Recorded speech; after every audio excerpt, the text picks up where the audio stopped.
What's going on, YouTube? Welcome to the stream. It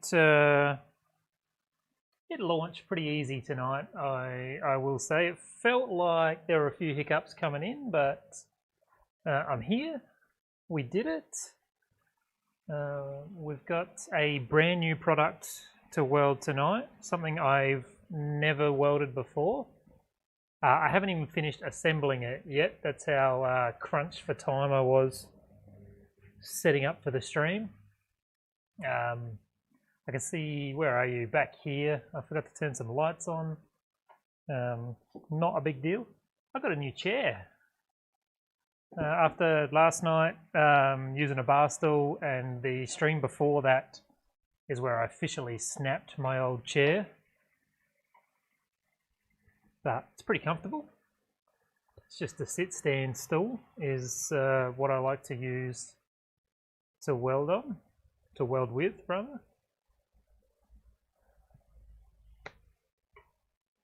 I'll get this keyboard out of here.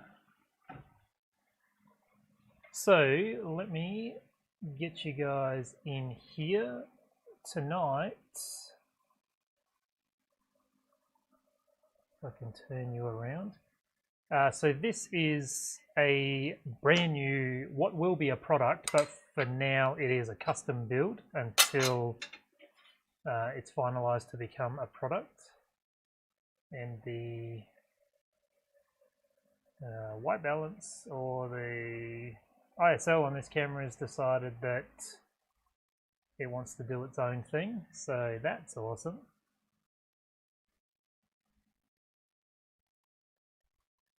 Which is just because the catch can is so shiny. So this is for an S15. This is a 2-in-1 catch can. So just pop you guys over here. So we've got a catch can in the front, and we've got a coolant overflow in the back, and these will ultimately be joined together. I had to tack this together as I folded it because I didn't actually know the fold radiuses. So it does have all the baffles pre-fitted, and everything crucial, I guess, has been fitted or tacked up already. I'm actually making 2 of these together, but I didn't get a chance to finish the other one.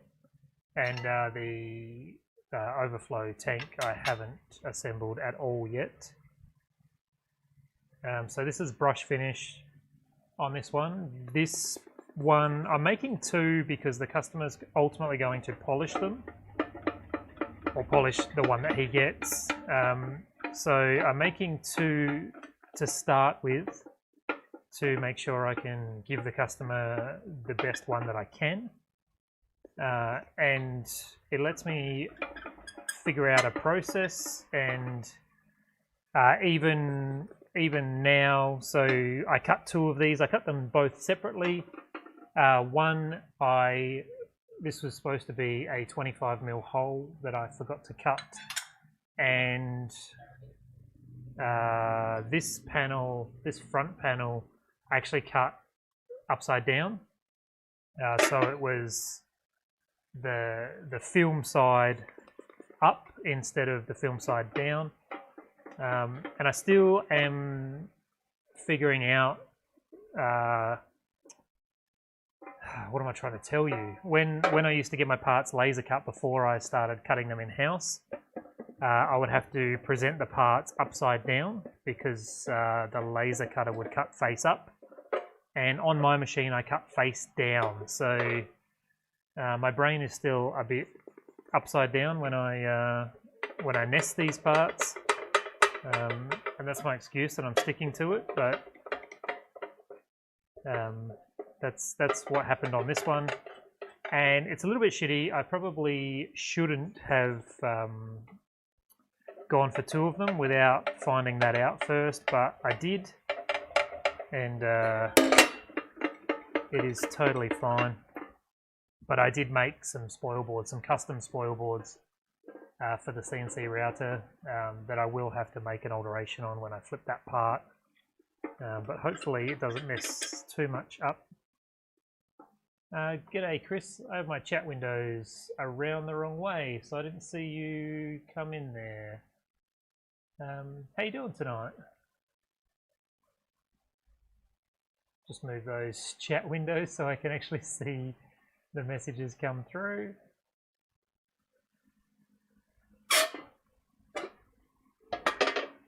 So we'll clean all these parts, and there is quite, so I did brush these parts earlier today, but there is quite a few fingerprints on them.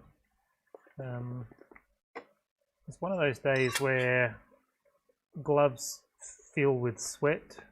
It's not awesome, but it does happen. So I might have to get a bit of Scotch-Brite and just work those smudges out. So as soon as I put heat into this part, the smudges will become permanent.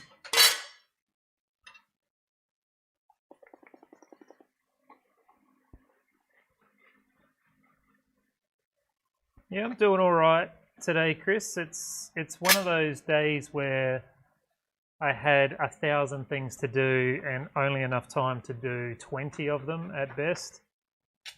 So I feel a little bit behind, but all in all, it was an awesome day. Happy to be at the end of the day. It's stream time, and that's always fun for me. Let's fish out a little bit of Scotch-Brite.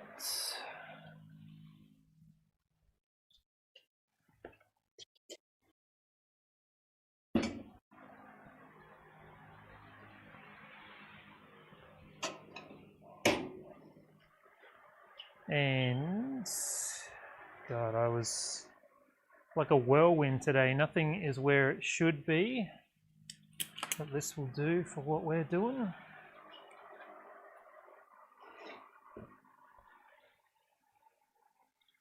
So my burnishing tool is the maroon Scotch-Brite, so medium, and all I have at the moment is grey, which is the fine, but just really trying to get those smudges out.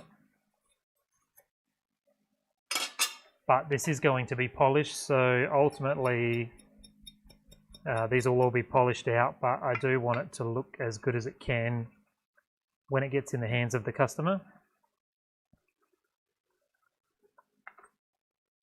Normally this is all stuff I do off camera and just rock up and weld on these streams. So this is me trying to give a little bit of the fabrication side.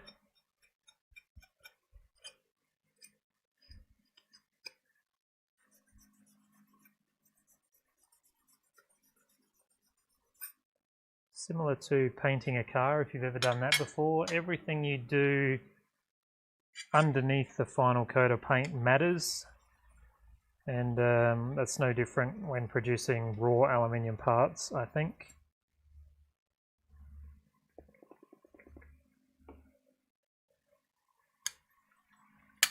Yeah, nice. How do you find that tool from KO? I have the wheel for it, but not the tool. I've heard mixed reviews anyway.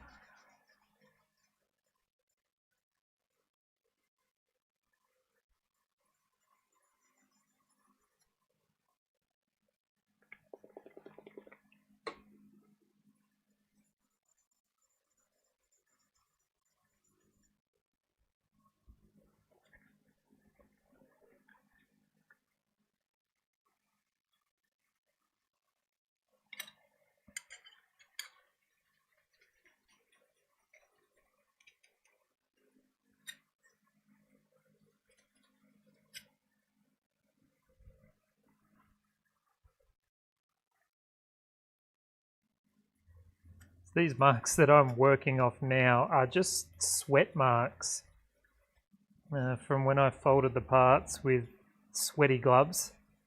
They were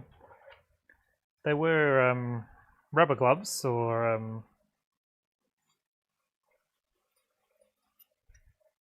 yeah, God, I can't even think of the word.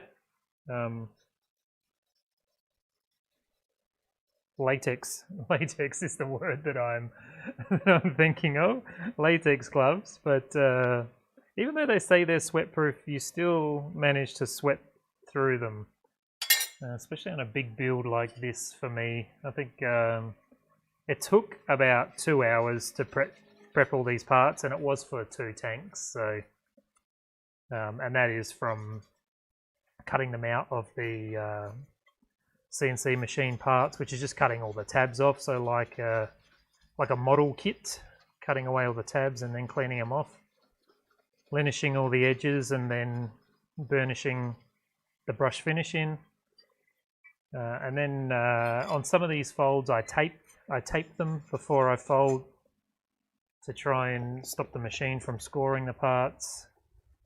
A lot of the time, I will use like a PU or a plastic draw liner on the folder. And then now you're seeing the final cleanup.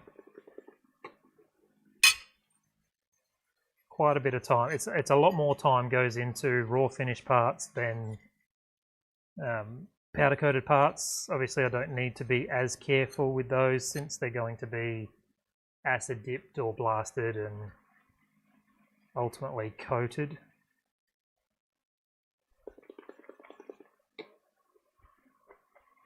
Just like a love-hate with raw finish parts.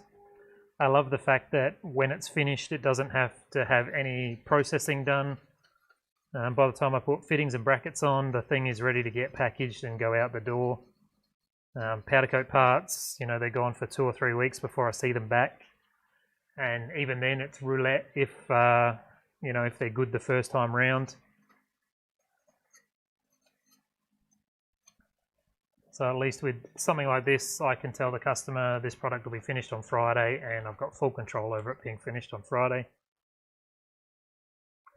Not that that means much at the moment, because everything seems to be having trouble right now. I'm not sure what's going on, but a lot of tools in the shop are deciding to break on me, and it's all the new stuff that I instated when I moved into this new shop. I'm not sure. I think it's the universe telling me to slow down a bit. Maybe I'm really not sure what's going on, but it's bloody annoying.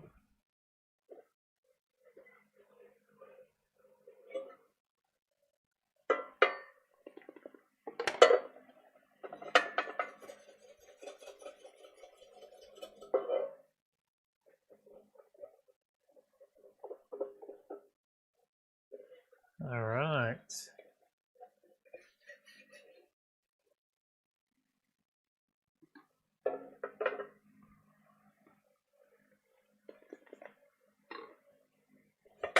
Yeah, good.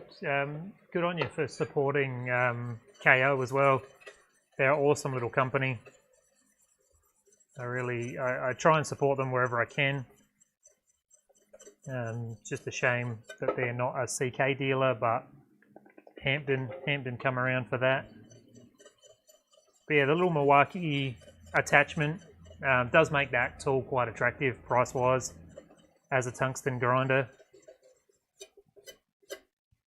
I still, I guess for me, I still like to have the station that I can go to sharpen tungstens. That being said, I've never fully relied on a tungsten grinder. Apart from like an old job, we had one.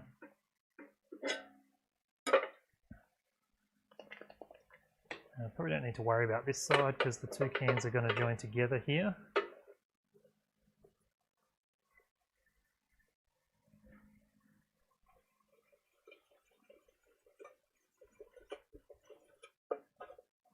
All right, we are cleaned up, ready to rock and roll. So I'll just put this microfiber away. I might keep this Scotch-Brite handy, and I need a little bit of alfoil.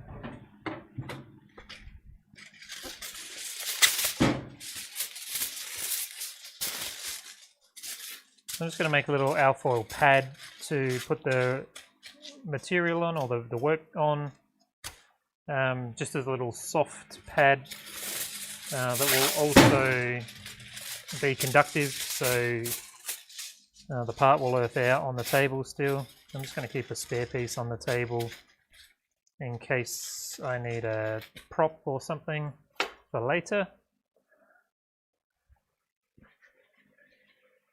Alright, we are ready to tack this up. Let me grab these. It's quite often, well actually all the time, I use these barbecue gloves for tacking parts. Which you can see right there. They've just got these little silicon nubs on them, which are really great for gripping and sort of putting pressure on the part. These ones are quite slippery. They're Kevlar polyester blend. I don't like these gloves for the actual welding process because they leave the little circle dots on, but for the initial part fit up, these things are great for me. So we'll pop this bottom plate on. So this fit up process is where every panel interacts with the other panel and will square the part up as it goes together. So you can see there's some huge gaps, but I've lined this back edge, which has the 90-degree bend on it. So I will put 2 tacks on there, and then we'll move on to the next mating face and square that up, and so on and so forth. Except the part's gone forever now.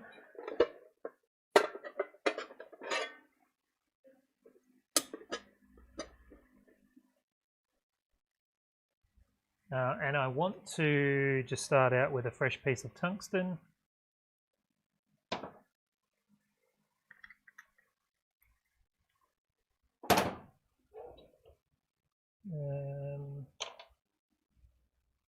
What do we got? So still on the 2% lanthanated. They're 2.4mm, using a number 4 cup with a gas lens. About a 4mm stick out to start with, and we'll ball him off as we go. Settings. So on the welder, let's fire him up. We've just got our straight current setting, so 120 Hertz, -28 on the AC balance, square wave, and 105 amps. There, I make sure my welding hood is on, and we'll come over here, just double check we're looking good. I'll put your welding helmet on somewhere. I can't see your line. There you are. Get your welding hood on and turn the sound down.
So a couple of things that I noticed straight away with the fit up on this tank, and I'll reiterate that this is the very first time assembling this tank from digital design to physical design, and I have a gap, so where this fold sort of runs out, I guess, as it gets to the end of the part, and that's just the nature of the pan brake folder that I use.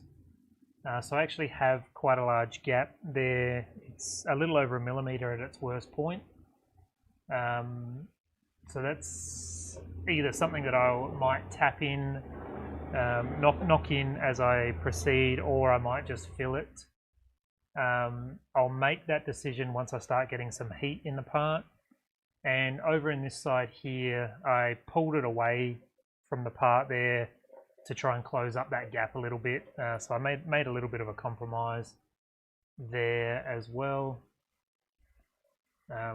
So these are all sort of pitfalls that I will fix as production goes on these parts. So there's always sometimes hundreds of minor changes I make to a product in its first couple of batches. And batches used to be product runs of 10, but since I'm making them in-house, I'm trying not to make more than 3 at a time, so I can iterate often and make those micro changes that really develop the product quickly, and I get to sort of iterate as customers give me direct feedback, which I think is really important. Which I don't know how these big companies do it when they're producing thousands or tens of thousands of products in one go. Possibly more R&D, or they do all that product testing. But little business like this, you know, every product is considered custom. So we've got your welding helmet on. I'll pop you over.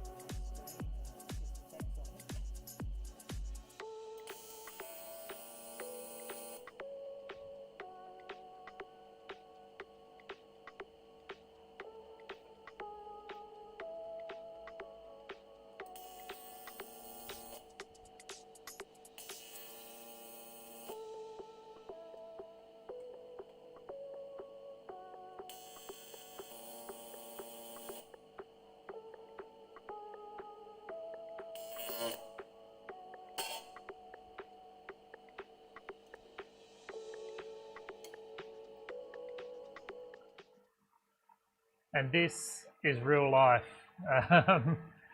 This is real life. So I just slipped off the part with the foot pedal pressed down, and got a massive arc down it. So it's all etched down the side of the part. It actually, I was going to say it actually doesn't matter.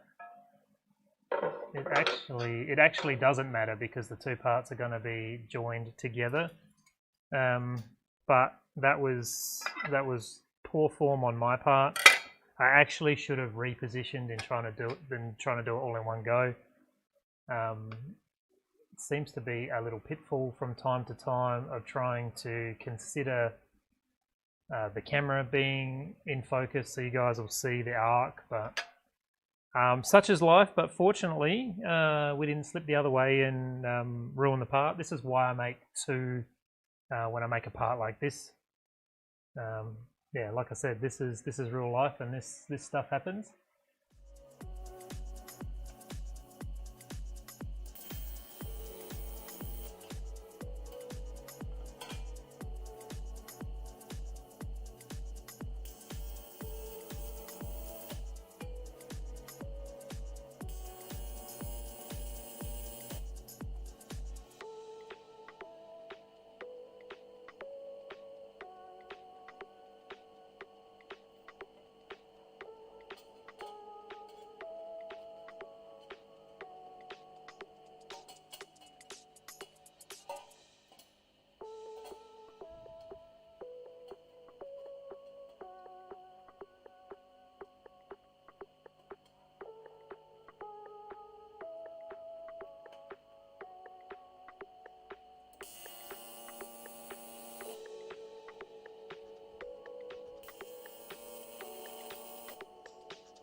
So I'm still not done tacking, but I do need to make some little adjustments.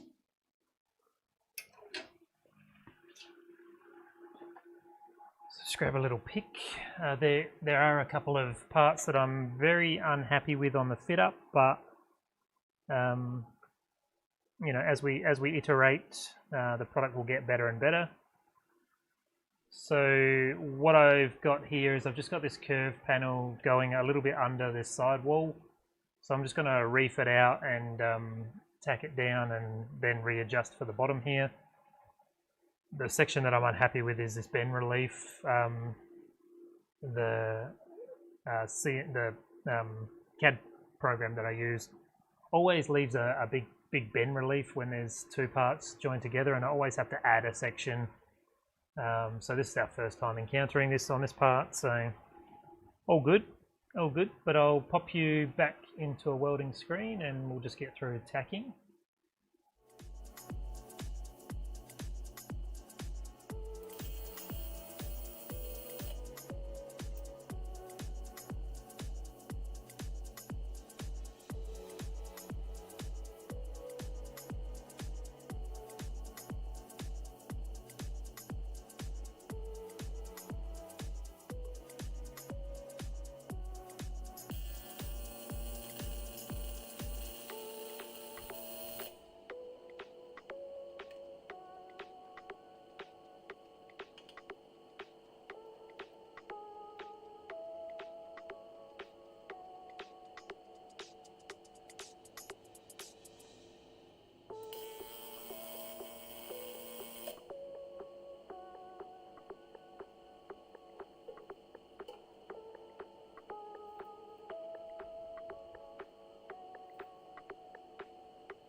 We've got it all tacked up now.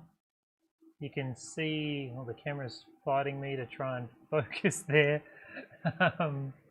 You can see that it's left a few of those dotty handprints on the part. You can see some down here and across the top. One thing when I designed this part was I was in two minds whether to put this fold here or have this as two separate pieces. And I thought it would just be such a pain to try and fit that piece, that little tiny bar on the end, as a separate piece. And I only left it with this design because I need to put a fitting on the bottom of the face here, and I wanted a bit of meat to put that into. But I think for future iterations I might turn that into two separate panels, because it was a bit too much of a compromise to try and get good fitment because of that bend in there. But all in all, you know, first time fitting this part. If this was a custom part, there'd probably be, or there'd definitely be a little less effort in the design portion and a little more sanding and filing to get that fitment. Since I'm only making on a custom version, of course, I'm only making it the one time, so there's no need to refine it to a point of process. I don't believe so anyway. Whereas if it's a one and done, you know, it merely just needs to be that.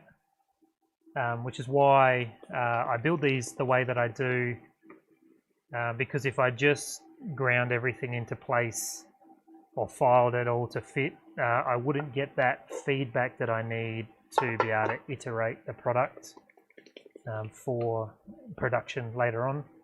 And also I learn a ton while I make them this way. I'm actually looking forward to having this document of welding it, because normally I don't, and a lot of it is left to memory, or sometimes I take notes and photos. But I'm going to have this video to be able to go back to at any point, which I think might be a great way for products moving forward, and existing products as well, to be able to get a bit of data on how I build them. Oh, tons of revisions. I have, you know, my products that are 12 years old nearly, and I'm still making changes on them. Never, you know, like there's no such thing as the perfect product, and I'm never satisfied, so I'm always making tiny little refinements. And customer feedback plays a big part in that as well.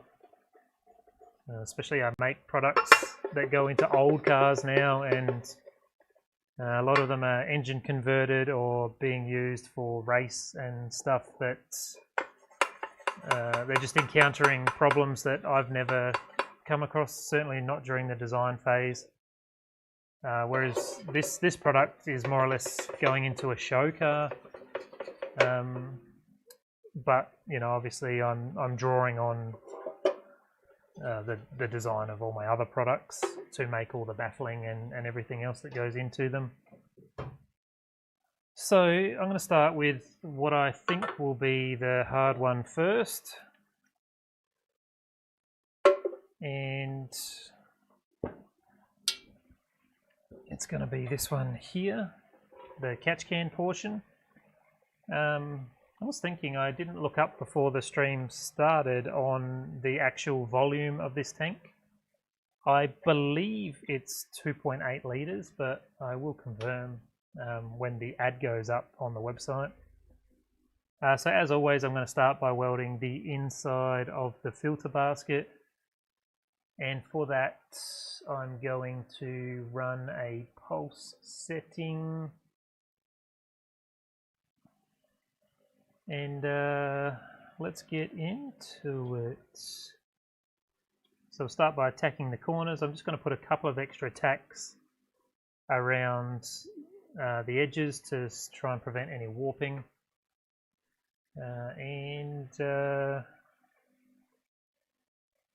Yeah, we'll get into the fit ups are a little bit bad on this section here. These filter baskets are actually a different size to my standard filter baskets. So normally I press them. I have a 3D printed jig that I've made that I will press fold them in, and this one I had to fold by hand. And even though I did mark lines with the CNC machine, I had to actually grind down one of the fingers on my pan brake to fit in that that end of it. So, and I got off the line by about 0.5 millimeter, which has made the fit up a little bit poor. But we'll weld it out. Stick your welding helmet on and pop you in a welding screen.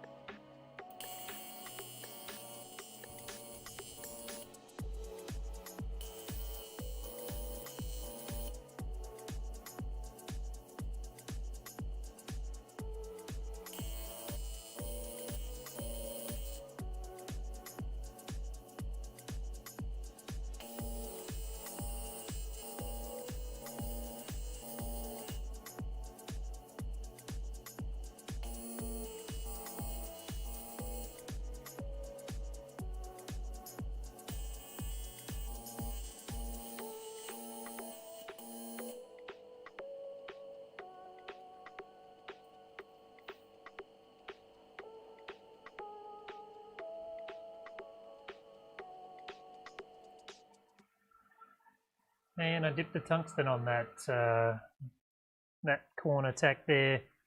Fortunately, all the soot went on the inside, but still sucks every time it happens. And just leaves us with a nice load of aluminium on the end of our tungsten. Fortunately, I ground all of my tungstens today, so I've got loads in backup today. Whereas I think last night I only had one. I only had one, and it was a little bit risky. So cleaning up that soot there, the cleaning action on the welder will do most of it. I swear I had a TIG finger today, didn't I? Yes. So TIG finger, perfect for taking that soot off. The cleaning action of the machine should get anything else around that weld. The weld itself is still shiny, so there is a good platform to launch off there.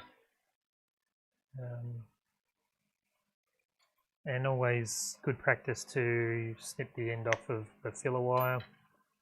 And I've got a sharp end at the other end I'll just snip off while I'm at it. And we'll put your welding helmet back on and let's get this weld done.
Definitely. I like to do it more often than not.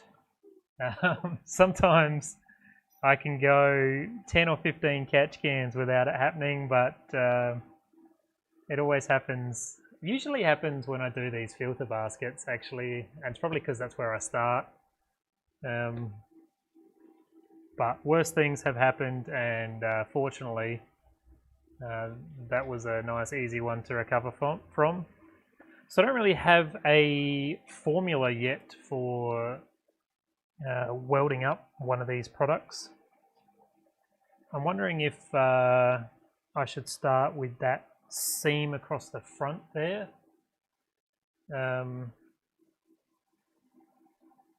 Since there is quite a bit of heat in the top of the part already.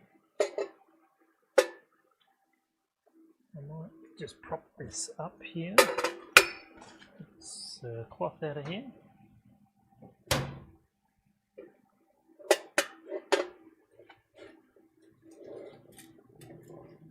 So I'll start by just putting a tack in both of the ends there, just to seal up those seams so they don't disappear on us.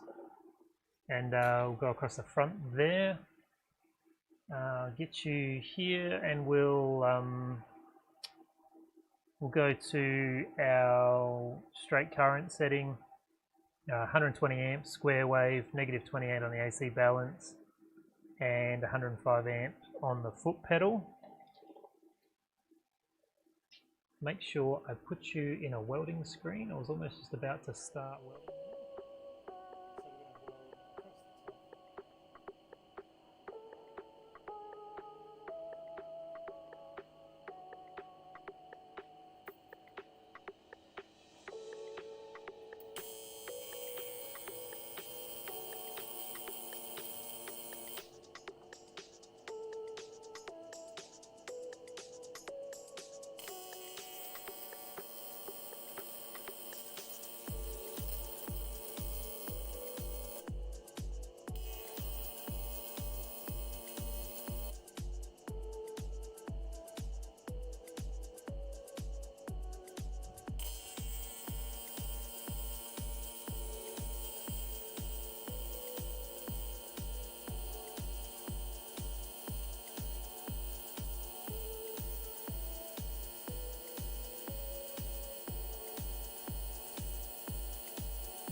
Okay,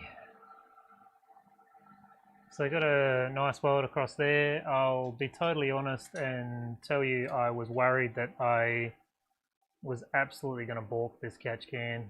I thought those two mishaps might set the tone for the welding of this tank, and I might be speaking too soon, but that very first weld is bloody beautiful.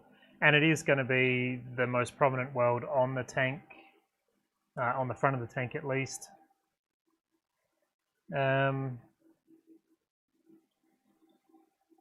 So next I think I'm going to flip it over and tackle that gappy area at the bottom.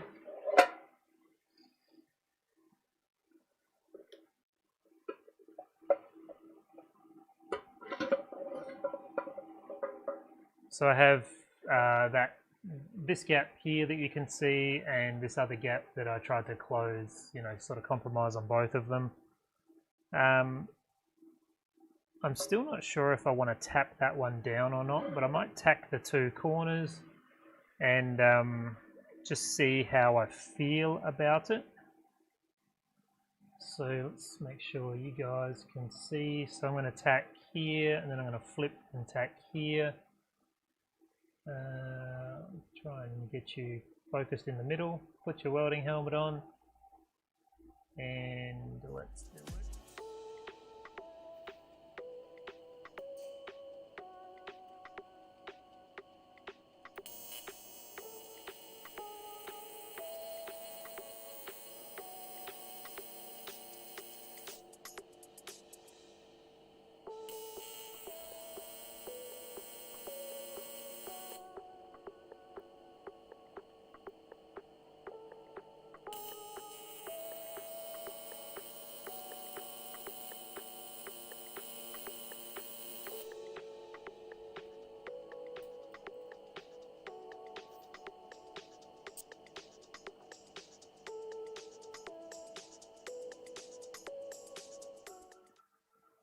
Alright, so we'll give that just a little knock there. Always have to be mindful not to slide the part around too much when it's a raw finish tank. Knocking it is the fastest way to slide the part around and get some scratches on it. That's what the alfoil is for, to hopefully protect the catch can a little bit. And I am running the third hand, which is just adding an extra earth to the table there. So I'm going to come across and weld this part here, weld the whole seam out. You guys should be able to see the arc at least right there. I'm going to stick with the, even though there's a 1mm gap up this end and it has a tiny little 1mm gap down this end, I'm going to stick to the 1.6mm filler rod and just lower the amperage a little bit with the foot pedal. So pop your welding helmet on and stick you in this.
Alright, so just kept the amperage down since it was going to blow out, and you know, just slowed down the travel speed a little bit. You can see a little hump in the weld there just after the hump from the fold, but all in all, happy with that little weld. It's very shiny. Anyway, so I might continue to move around and finish back in that corner there. I did want to go back to this gap at the back here, but it makes more sense to travel around the part. So we're going to travel here, here, and here. You guys are going to see that pretty well in focus. I'll just focus you up on that tack there, so you'll see the bulk of it. And it might actually be a good idea to run a chill block or a heat sink. So I'm just going to put my little brass block in the middle there. And I'll stick your welding helmet on and pop you in this screen.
Alrighty, got some beautiful shiny welds tonight.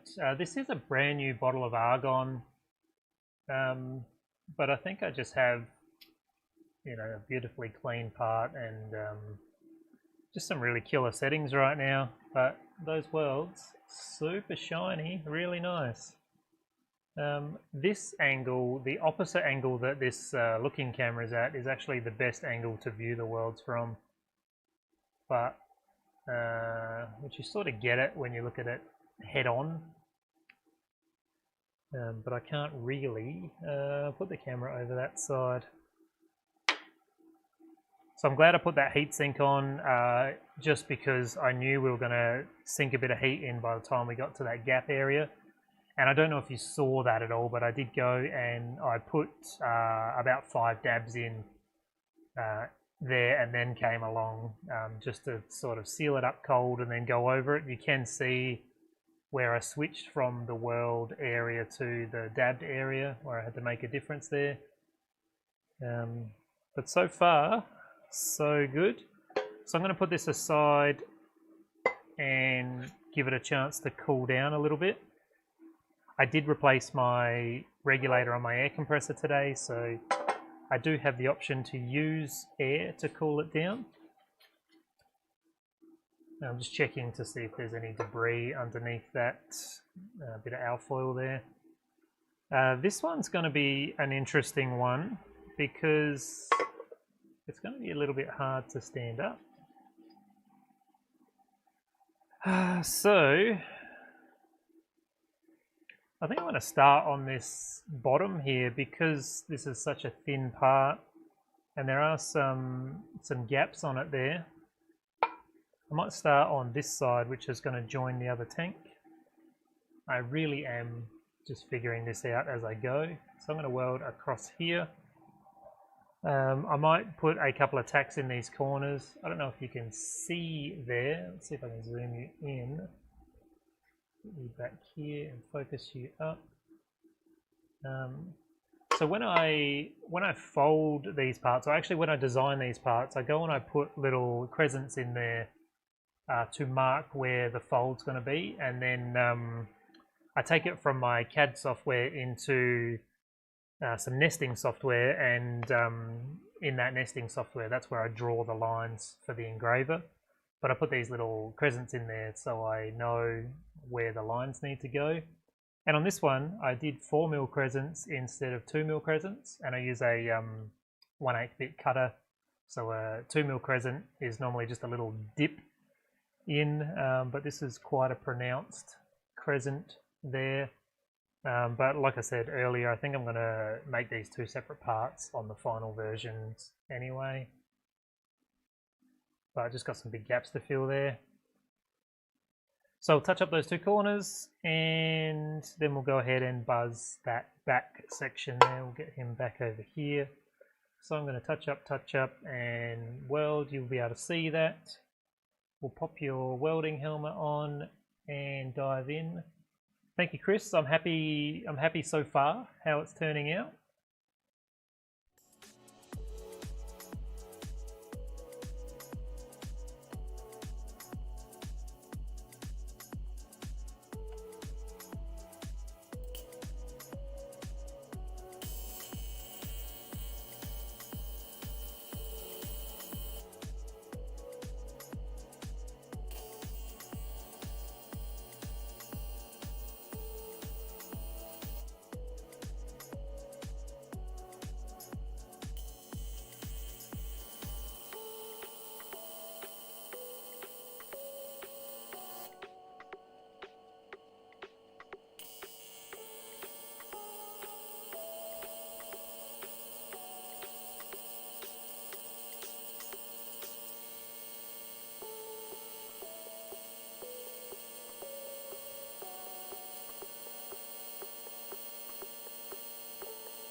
Alright, took me a second there to figure out how much heat to put in on that little panel. I probably should have put some additional tacks in on the other side. It didn't warp, but I was worried that it was going to. You can see at the start of the weld there, I panicked a little bit, and I don't know how that translated on the amperage, but yeah, got a really nice looking weld there regardless. So I might just continue on around the part. I will just pop this heatsink back on up here. Hopefully that won't knock the part over. You'll be able to see the bulk of that.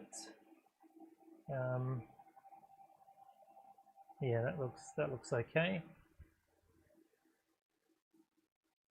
I'm just going to grab some water. I am dying over here.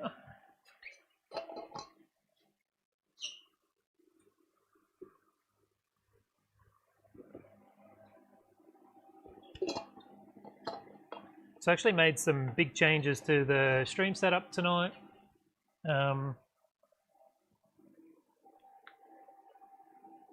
Carol is here. G'day, Carol. I'm glad you could join me tonight. That's bloody awesome. So I've rerouted all of the cables. You can see up here, I've actually moved all of my fittings and stuff over to that side. And put a big thick chunk of wood up there to try and shield the cables from the power source, the EMF troubles I've been having. And yeah, so I ended up laser cutting a whole bunch of cable separators and did some really cool stuff this morning. And again, speaking too soon, but the stream has run flawlessly so far tonight, which makes me really happy. I think we're finally getting on top of the gremlins of the stream. I know I'm going to speak too soon, but it's great to see that it's running. We are getting close to that hour 15 mark, which is notorious for it to drop out, but we'll see how we go. Yeah, you're moving soon, Carol, I understand. Tomorrow or Friday or next Friday. How's it going anyway? Let's put your little welding helmet on and we'll get this weld done.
Yeah, awesome. I did think as soon as I started welding, that might have been too personal of a question for a public conversation.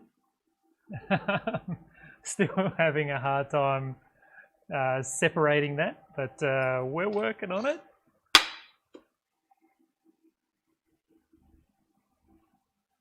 Yeah, tell me about it. I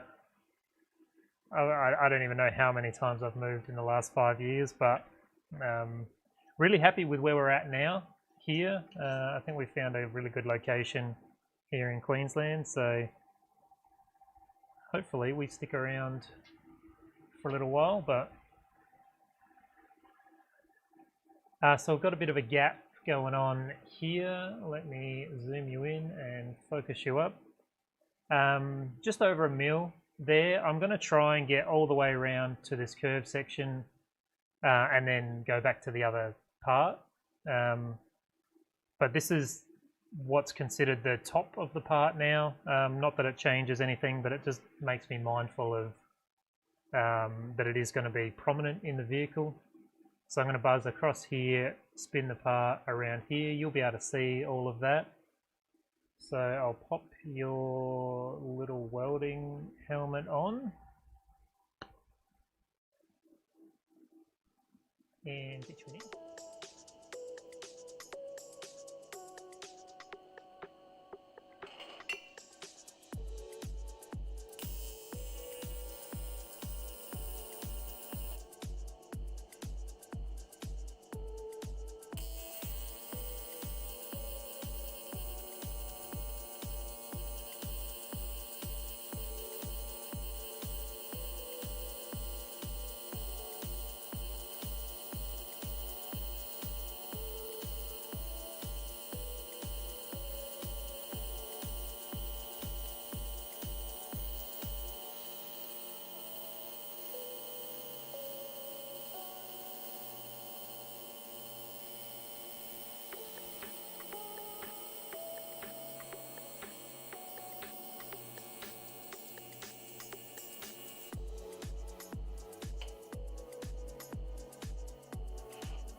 So no problem sealing up that gap.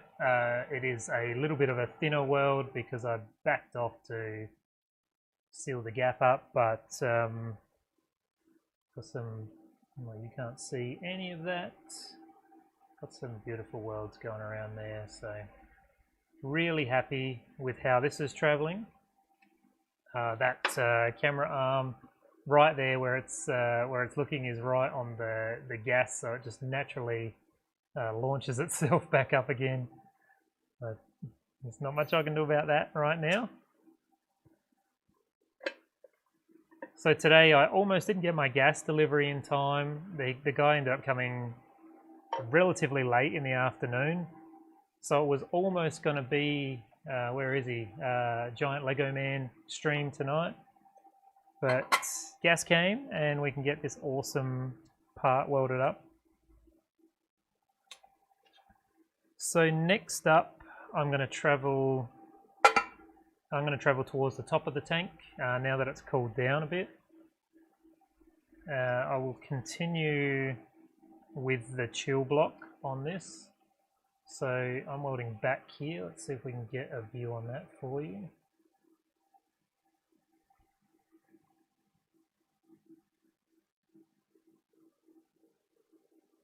We'll pop your welding helmet on and let's get into it.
All right. Again, that was a nice, beautiful weld as well. No problems traveling along down there. Just that little bit of etching there, but that was where the previous tack was. So let's prop the tank up. And we'll use a bit of alfoil to protect it. Just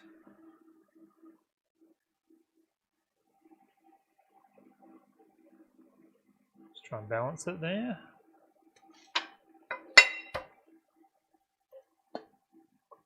Just to get this little section across the top here.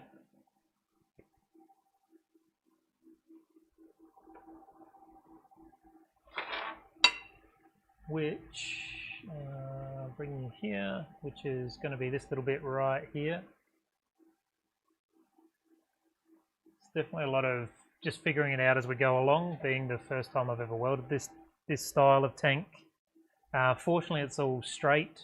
We obviously have two really mild curved sections. They're barely curves at all, but everything's quite easy. It's just a lot of manipulating of the part and taking a hell of a lot of care because we're trying to keep this as a raw finished product. Pop your welding helmet on there.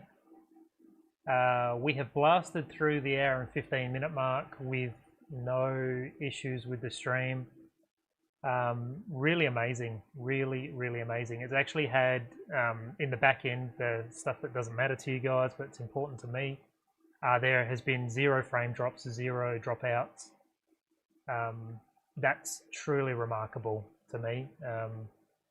So we're doing something right. We're figuring this this EMF problem out and pioneering AC welding streams, I believe.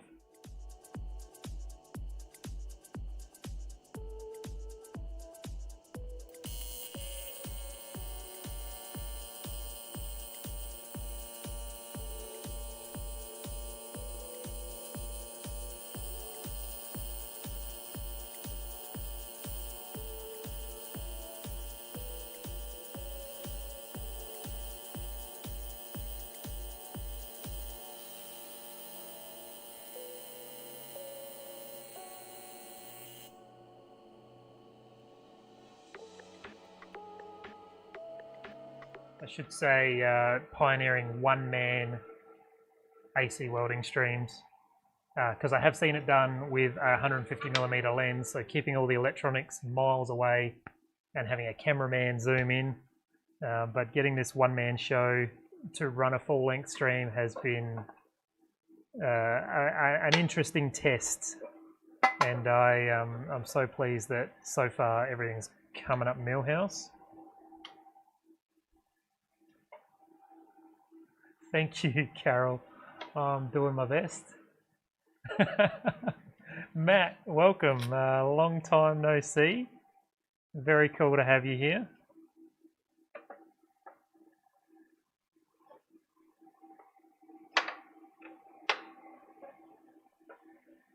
So again, we're just chasing gaps on this part.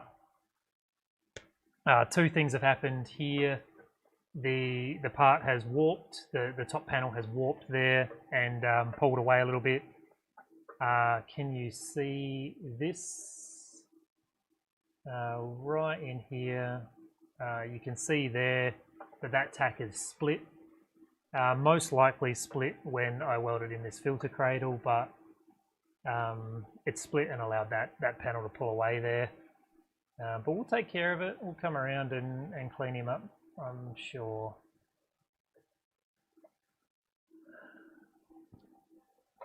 Yeah, I hope everything's going well for you, Matt. I do follow you on Facebook and enjoy your little shorts that you post up all the time. It's always good to see your face.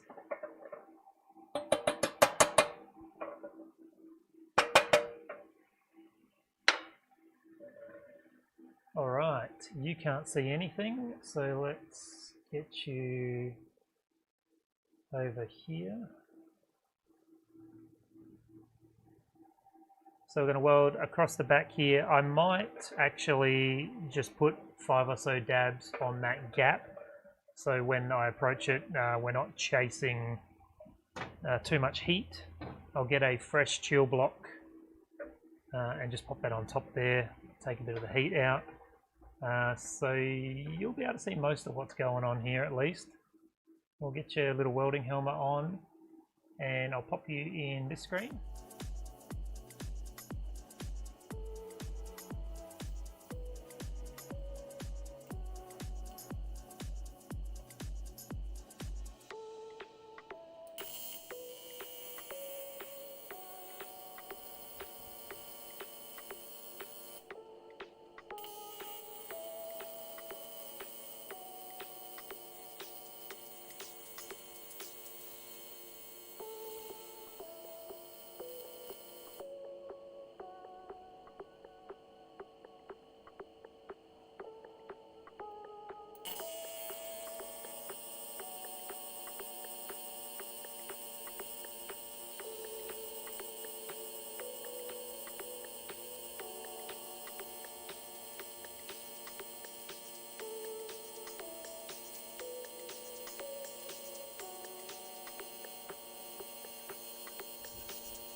Alright, two things happened on that weld. One, I don't know why, but since I've started live streaming, I'm super aware that I stick my little finger up when I feed filler wire. And I don't know if you noticed that, but I'm constantly trying to pull it down. I don't know why I feel like that bothers me, but it does. So this weld here is actually super challenging.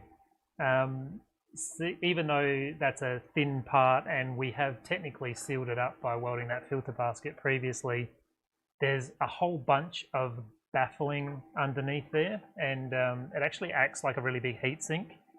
And then when I come past these 7mm holes, especially on this back one, once there was a ton of heat, it was really wanting to let go and burn away, but just back off the foot pedal and power through. And that weld turned out brilliant as well. So really nice clean weld you can see there. So we'll pop this part over here and go back to the overflow bottle, and we'll continue on down this curve here. I'm going to weld along here. We'll make sure you guys can see.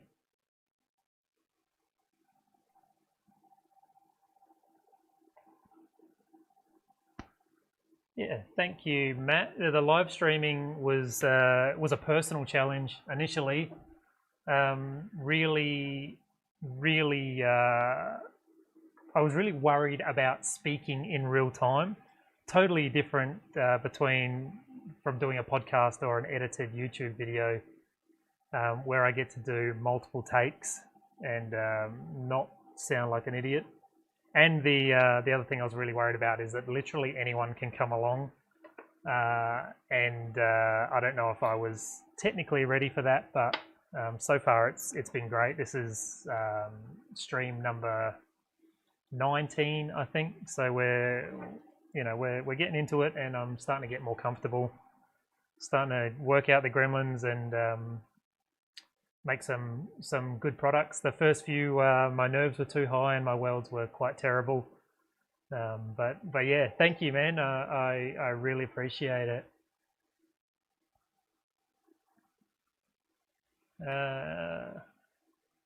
Thank you, Carol. I don't know if that's BLT BLT toasted sandwich sounds good right about now. Yeah, thank you, Matt. I think there's almost 100 YouTube videos on this channel. I learned a lot about production, hence the lights and the sign and all the shit going on in the background. But yeah, it means the world that that you guys rock up. It's so bizarre for me to have someone sit with me in real time while I work, but I bloody love it, and you guys are all so awesome. Yeah, self restarts. So yeah, hour and a half on the dot this time. So I don't know why it's changed from an hour and 15 to an hour and a half, but no camera dropouts, which has been amazing. But I'm going to get this curve welded, and we'll see where we're at for the rest of the parts.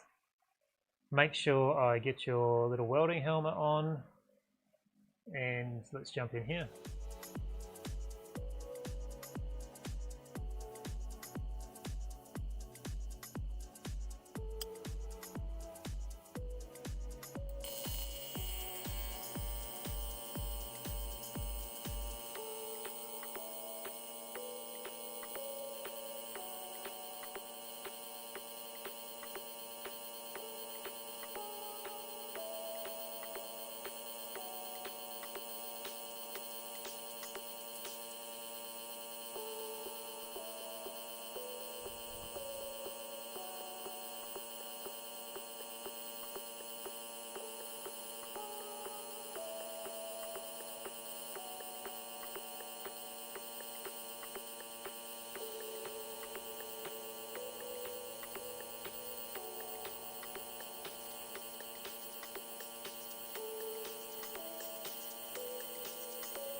Alrighty.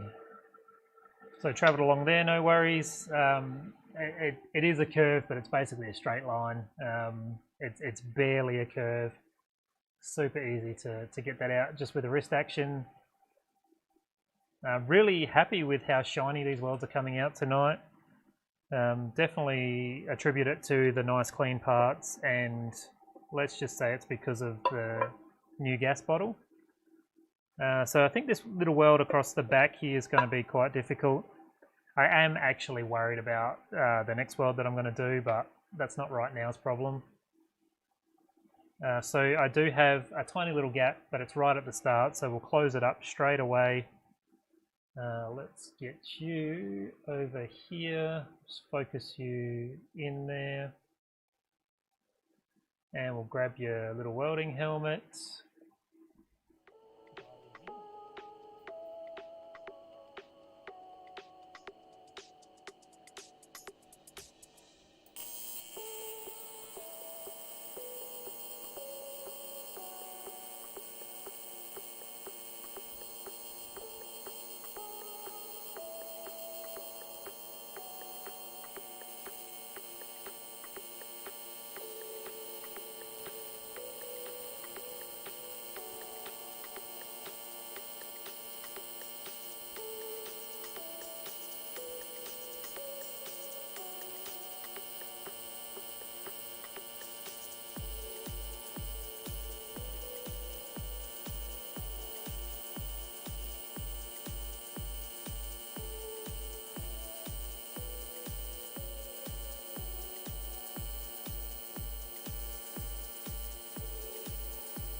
Alright, we nailed it.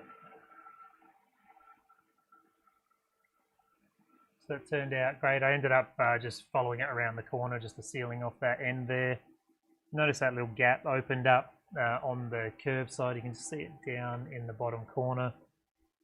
But I don't think that'll be a problem. I did have a hard time fitting up that whole panel. And I think that's partly the way that I rolled it when I formed that part, but really we'll get that no problem. So there is quite a bit of heat in that part now. I do really want to weld this seam along the back here, but we'll just let him rest for a minute and go back to our other piece.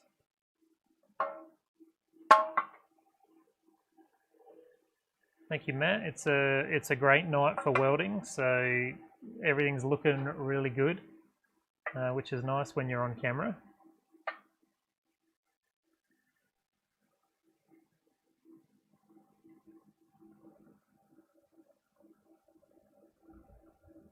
Okay, so we'll continue on with this back side. You guys can see there. So I'm going to go along here and along the front, but I'll reposition before I spin the part to make sure you guys can see. This part has cooled down beautifully, so we'll fire through. I just want to clean off this smudge. So by the time I come through and weld it, it'll be baked on for life.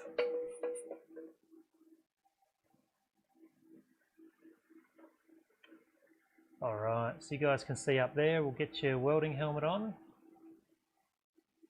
Dive in.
Alrighty, so same sort of pitfalls. The part was a lot cooler, but around those two holes there, there's actually a lot more meat in the baffling at the ends of that cradle compared to the sides. It's spread out by 10 mil. So it really pulled a lot of heat as I went through there. You can see a little bit of a heat change as I went past that 7 mil hole, but really it is a nice weld across that part.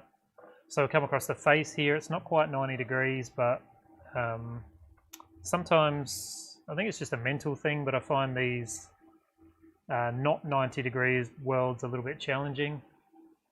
But it's only because the heat management's a little bit different.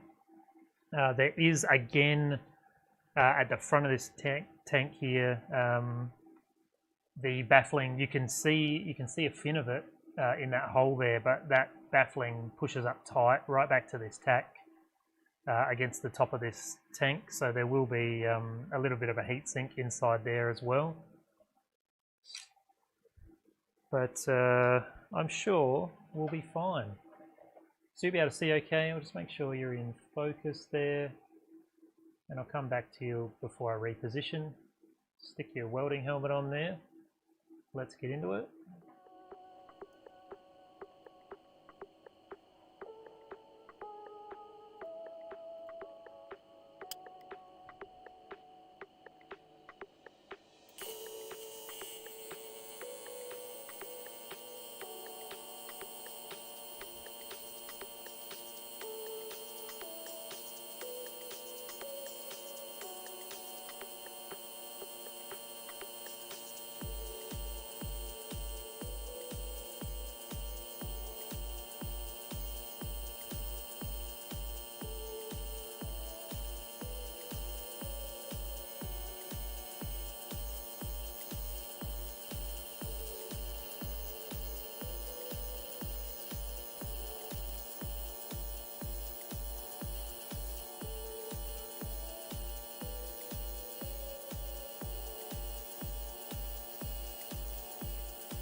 pretty still good. So you can definitely see just as I got to that baffle there that the weld is a little bit thinner. Just took me a couple of dabs to readjust the heat, but all in all, beautiful weld there. So far, very happy with how this catch can's turning out. This is actually the angle that you'll see when it's fitted in the car. So the headlight is here, and the catch can is directly behind the headlight in this situation. So this whole area of the tank is the hero side of the catch can. Not that it makes a difference, I keep iterating, but I try and do my best, whether it's a seam weld that'll never get seen or the very top that everybody will see. So again, we're going to have some more pitfalls, or some more challenges, I guess, with this little bit here with the baffling and the hole. But let's power into it. We're an hour and 43 minutes into this stream and still got a bit of welding to do. So I might stop the jibber jabber and get to welding now. Get you in this screen.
Alright, so we're getting down the front of this now.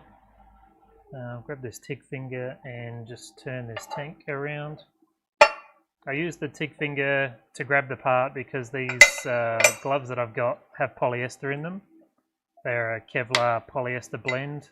The Valo gloves that I usually use, they stopped making them, they're made by 3M, stopped making them during the pandemic because they converted their factory to PPE only, or respirators only. So I've been using these, what I will say are inferior gloves, but they get the job done. So I have to be really mindful about touching a hot part because the polyester in these gloves will transfer onto the part. Pop your welding helmet on and we'll get this little weld at the bottom done.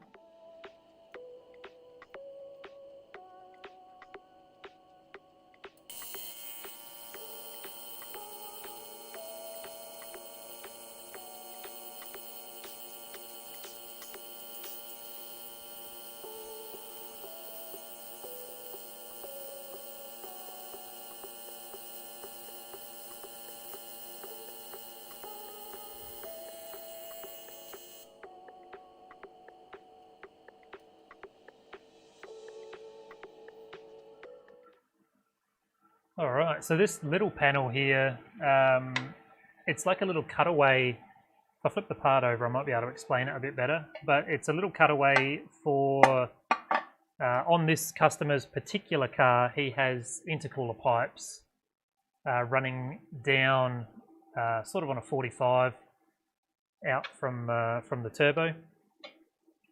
And so I made this little cutaway section so we didn't have to modify the pipes at all. They have already been polished, so it you know, wasn't something that I wanted to make him do again. But actually added a nice little dynamic to the part, I think. So I've actually left it in for what will be the final version or the commercial version. Because if he's got the issue, I imagine other people will as well. And it only took about 40 mil of volume out of the tank, so nothing, you know, nothing huge was lost or gained by leaving it or taking it away. So I think this is the final weld on this part of the tank. So I'm going to come up this angle and dot along the front there. My chill block is still cold enough to use. So we'll pop him on there. You can see okay. Stick your welding helmet on. I'll put it all the way on for you. And let's dive.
Alright, we did it.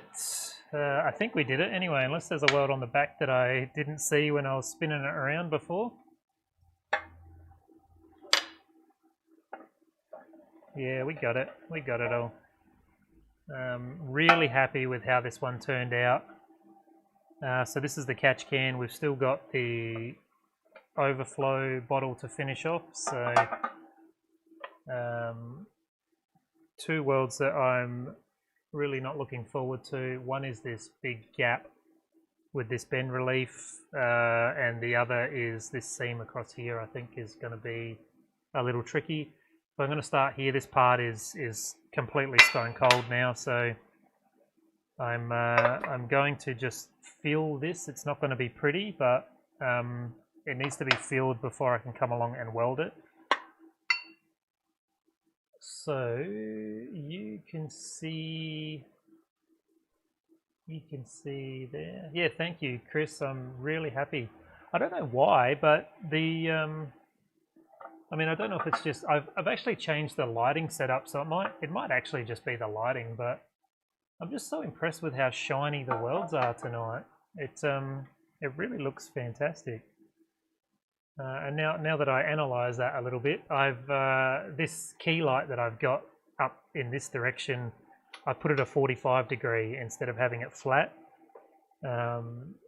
trying to get some dynamic lighting to make it a bit more exciting to look at, make me a bit more exciting to look at, and I think it lights the parts really well, and that might be why we're getting such nice looking welds tonight.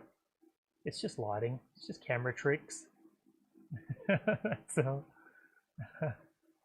thank you, Matt. I'm always super impressed when I lift my hood up and there's a nice weld after all the sparks are done, and I appreciate it. So yeah, so let's fill this gap. I actually, just looking at that gap a second time, I'm going to switch to a 2.4mm filler rod, just to suck the heat out extra quick. It's about 2.3mm gap, so we're going to dive in and hope for the best.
Alright, it's not pretty, but we filled it, and I'll come back and go over that right at the end. I can't rotate that to a point where you see it.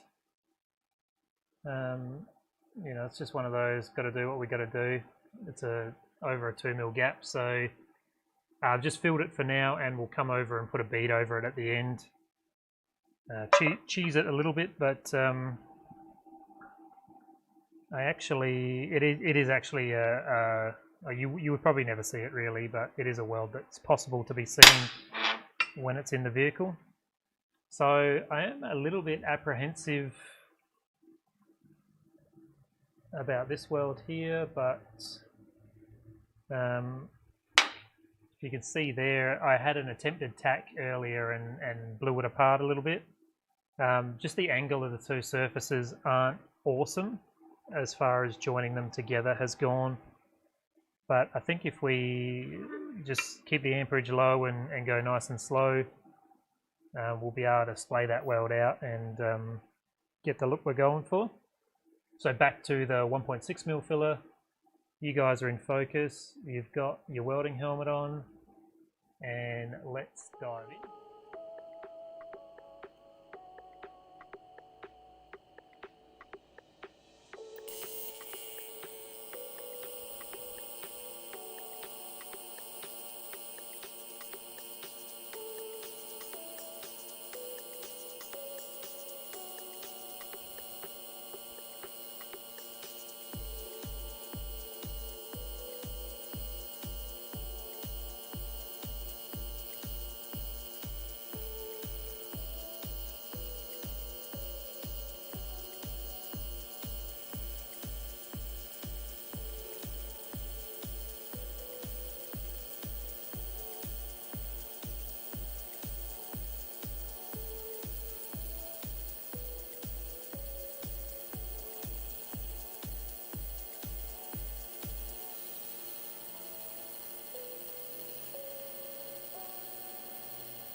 No problems there. A little bit of a dip there where that hole was, which was to be expected there. I actually kept that bead quite narrow just to make sure there were no blowouts, because that really splayed angle would have been dreadful to try and close up a blowout. But nothing to grab this part with, as there's no holes in it really.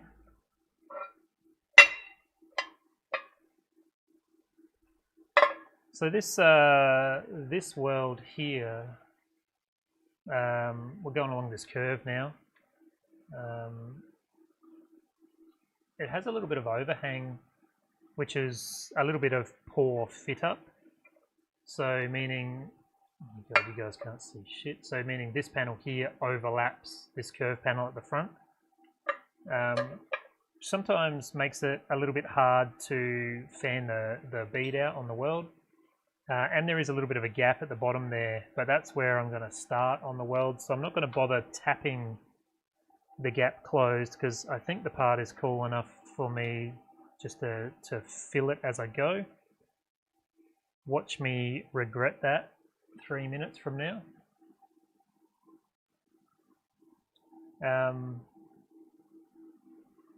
I am going to regret that, I reckon. So I might. I mean, what's there to gain by chancing it, hey? I may as well take the 3 seconds. Take the 3 seconds it takes to tap that together, and I'll feel better about life if it comes out great. So we're going up the curve this way.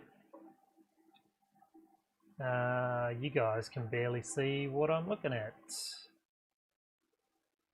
Get you right here. You can see me go up there.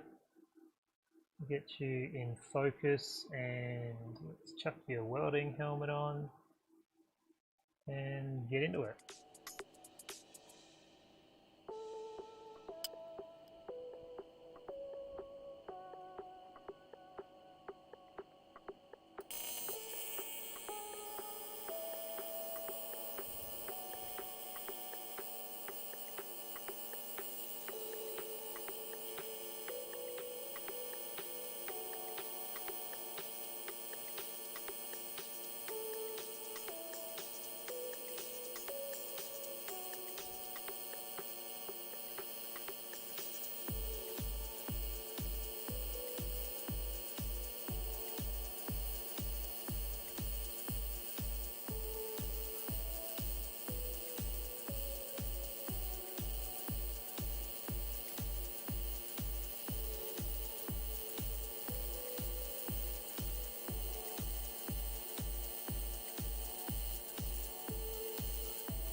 Alrighty.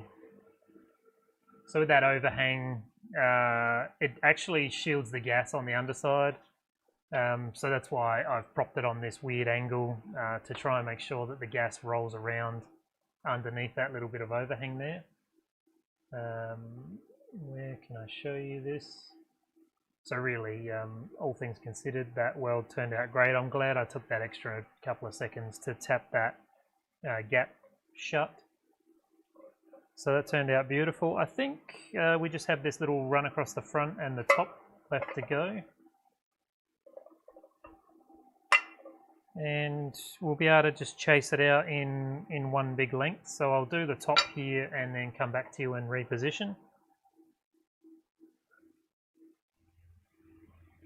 And I have noticed that this settings camera, this welding camera here, keeps timing out, which is the only camera that didn't get the EMF protection treatment today.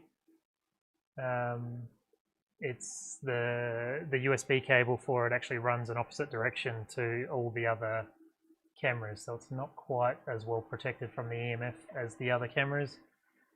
Even though I've got ferrites at every join, it's still the most vulnerable guy. But I'll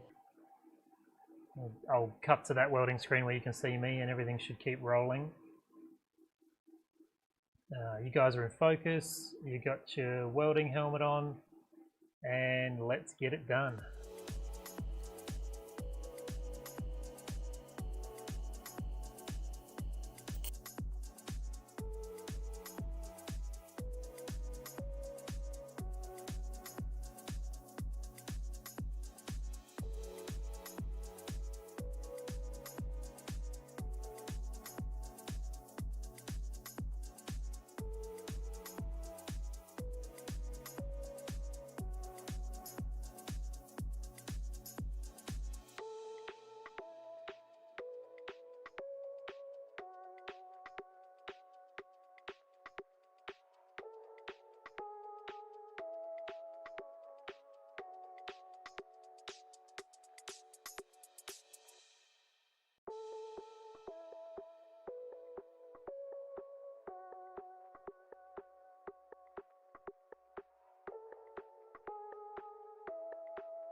Alright, just need to go back and re-weld over that bit that we touched up before.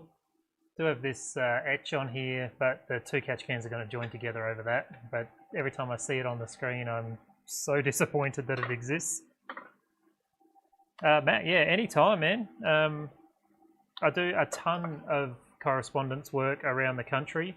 This tank actually was a correspondence job where I mock it up on the car and then 3D print it and send the plastic 3D printed version out for test fitting. So if you need something, man, obviously more than happy to help you out.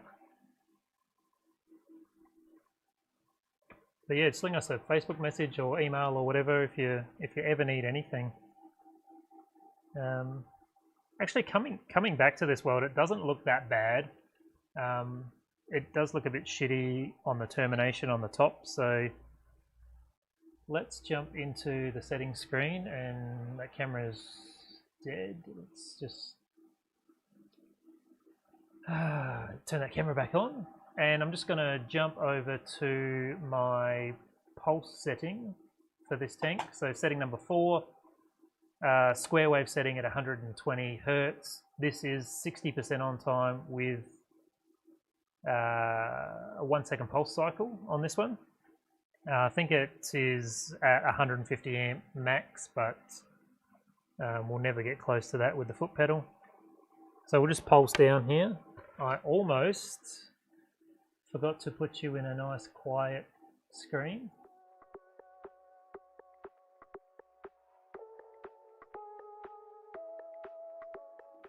Matt, my workspace is absolutely not temperature controlled.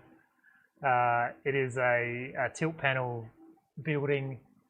There's a mezzanine above me and a full-length roller door that is just the world's biggest oven. But tonight, it's not that bad. It's not too humid tonight. I have a just behind me here. I have a massive fan. I don't even have an office in this new shop. It's literally just a cement and tin box, and I bloody love it. It's my happy place. But let's get this weld done and finish off these tanks.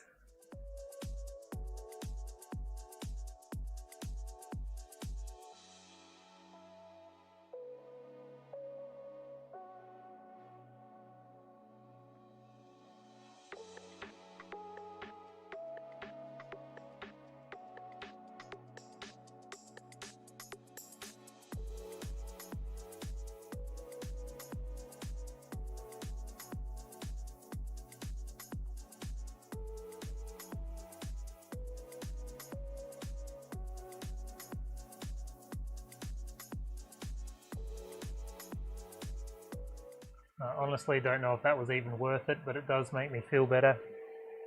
Does it have an effect on your welding? Not really, only like the human element of the welding. The machine is water cooled. The whole torch assembly is water cooled. The only real impact is the fan. If I turn the fan up, it blows the argon around and can disrupt the weld. But that's why I like to weld in the evenings. Like right now when the sun's down, two things that are awesome about this time is, one, I'm not being bothered by emails or phone calls, and two, it's nice and cool and quiet, and I can just focus on welding. I can have the doors locked, and yeah. But on those 98% humidity days, when my arms and gloves and everything are saturated, I'm just constantly being electrocuted by this welding table. Those days are tough, but all in all, I wouldn't trade it for a second. So this, let me zoom you out here, and can I get you a better angle? Probably not. No. But I will get you in focus.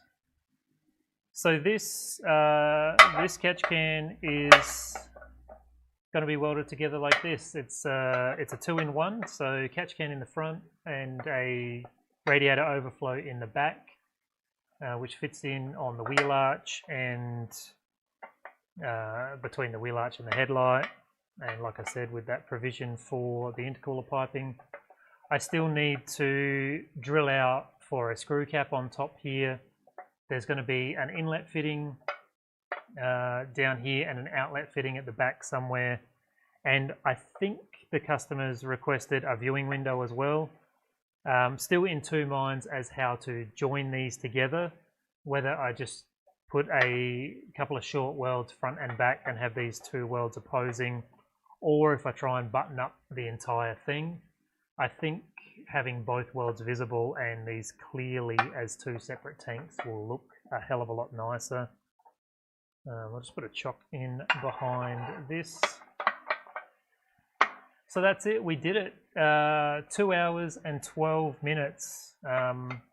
Took a fair bit longer than I would have liked, but this is the first time making this product. There was a lot to learn as far as fit up, and a few compromises on the CAD side of it that I'll investigate for future builds, but I'm going to leave it at this tonight, and we'll do the fittings and whatever else, fittings and drain and stuff, either on stream another night, or I'll just do it in my own time, and you guys can trust that this catch can went to the customer in perfect condition. So tonight there were very few technical difficulties, so I'm bloody proud of how the stream went out to the world today. So I guess pat on my own back for that, whatevs. But I think we've nailed it. I think we're so close to having a turn on and start streaming set up with the AC welding situation. It's been a hard slog to make it happen, and we've either done it or tonight was a fluke. No matter what, it happened, and I'm so happy. Chris, Matt, and Carol was here. I don't know if she's still here. Thank you so much for spending the time with me tonight. You have no idea what it means to me that you've taken time out of your life to sit here and essentially watch me work and allow me to babble while I do it. It really means the world, and thank you so much for your time. Always looking for feedback. What can I do better? What do you wish was different, or what do you want to see me do next? I would love the criticism. I want to make this stream something that people that aren't into welding want to come and interact with me, and really I just want to promote building shit. That's really the goal. So thank you guys so much. You're bloody awesome. To everybody who popped in and out tonight, thank you for stopping by. It really means a lot to me. You all rock. Everyone who watches the VOD after this stream went live, thanks for checking it out. Those questions, that feedback applies to you as well. I would really love to know what you guys would like to see from me going forward. It's bloody great. Thank you guys for tonight. I'm going to go have some dinner, and I will see you tomorrow.